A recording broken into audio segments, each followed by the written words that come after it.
Now, this is absolutely hilarious. There's a video in which someone points out that women compete with men, but men are not interested in competing with women.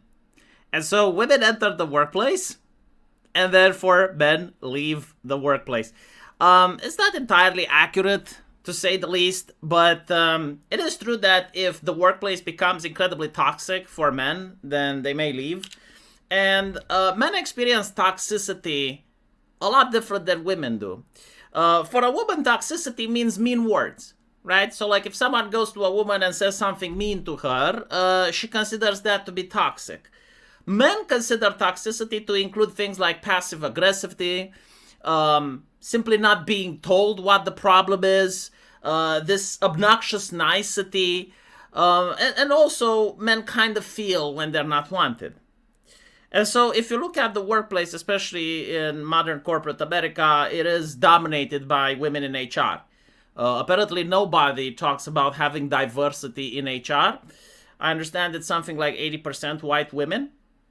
And they obviously promote their friends, right? So unless you're one of their boyfriends, chances are they have many more female friends than they have boyfriends. And they also have female friends from the same academia that they got. And with diversity initiative and hiring more women, then obviously men get more discriminated. And so it's not really fair to say that men leave the workplace as if they choose to leave the workplace. Many of them are forced out of the workplace. But regardless, whenever men suffer, women are most affected, and they blame men, as we see here with Autumn White. She found out that, according to Pew Research, 20% of men, ages 25 to 34, lived in a parent's home versus 15% of women. Within the 25-34 age group, men have higher median earnings overall than women, yet they are still living with mommy. So notice how in her liberal brain, the family is dysfunctional.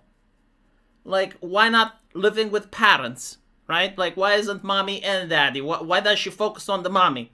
Like, she automatically assumes that mommy is already divorced. And if this is the case, why should the man choose to become like his dad, right? So, in other words, if you actually are in a family where mommy is divorced, the child has seen how mommy has ruined daddy. Like, daddy used to have a fortune, he married mommy, mommy filed divorce, mommy took half his shit, mommy got the kids, and now the son is supposed to reproduce what his dad was, right? So you kind of see why a lot of men may choose to tune out. At no point are they blaming the government for having these laws, which are not very fair to men. Like, if this lady had a cock, I'm actually curious if she would date other women and marry them. But anyway, she asked the question, why are women more courageous, oh my goodness, and likely to step out into adulthood, even though they are less likely to afford living on their own than men? Is it just another example of how women are outpacing men and are more developed as adults? I mean, if they're so developed, why do they need men? Huh? Like, why can't women just live with another, get a female roommate, and then you can be the power couple of developed adults, right? And leave the children alone. You also have like this one that's very interesting. The truth may be that an economy can support far more females than males. We don't need the males to reproduce the species. Most are dull and have nothing to offer each other, which is why we enjoy war, in my opinion. This is interesting. So obviously it's a rage-baiting account, I assume, but there are many feminists that generally believe this take, right?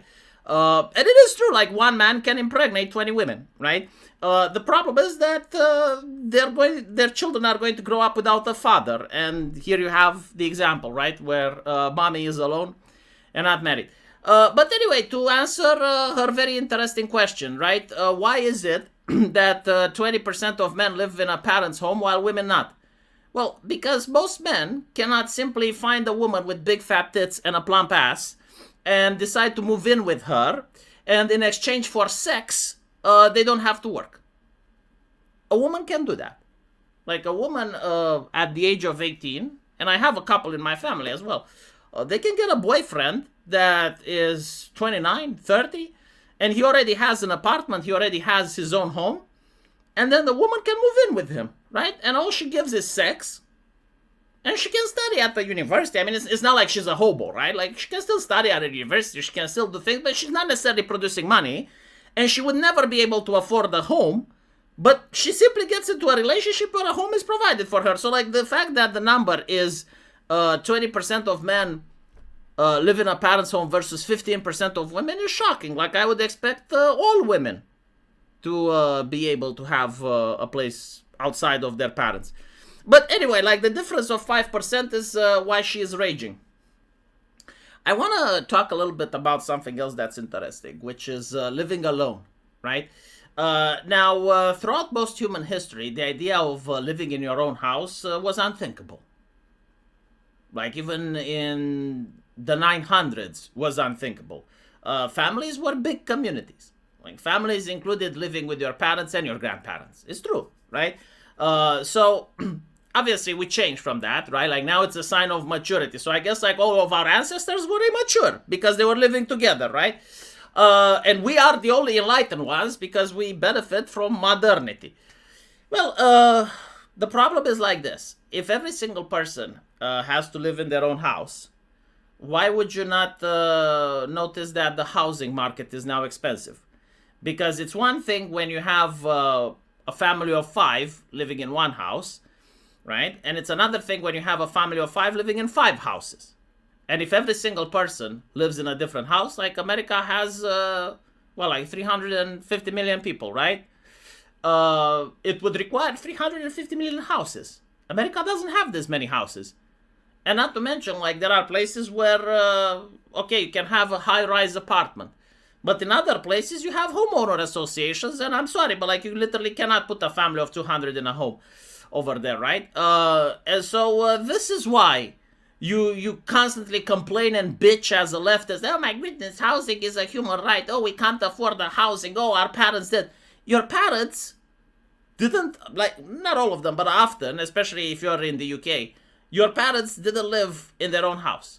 Like, most families lived at least with the grandfathers as well, right? And they included the grandparents in the family income. And on top of that, the grandparents would also help raise kids. So the boomer generation, yes, like they had around 4 incomes in a household. The wife had 1 income, the father had 1 income, the grandparent had 1 income, and the grandmother had 1 income. So it was like 4 incomes in one household. And there were 4 people raising a kid. And so this type of mentality is changing things. Now, again, it's not necessarily for the worse. Like, I, for example, do not live with my parents, but I can afford it. Many others cannot. I'm literally hurting other people. By living in my own house, right? I am creating a shortage of housing. So I'm not upset. But, like, there are other people that are upset. Sucks to be them, I guess, right? But it's because of this type of thinking. Let me know what you guys think. And as usual, we'll see each other in the comment section. Take care.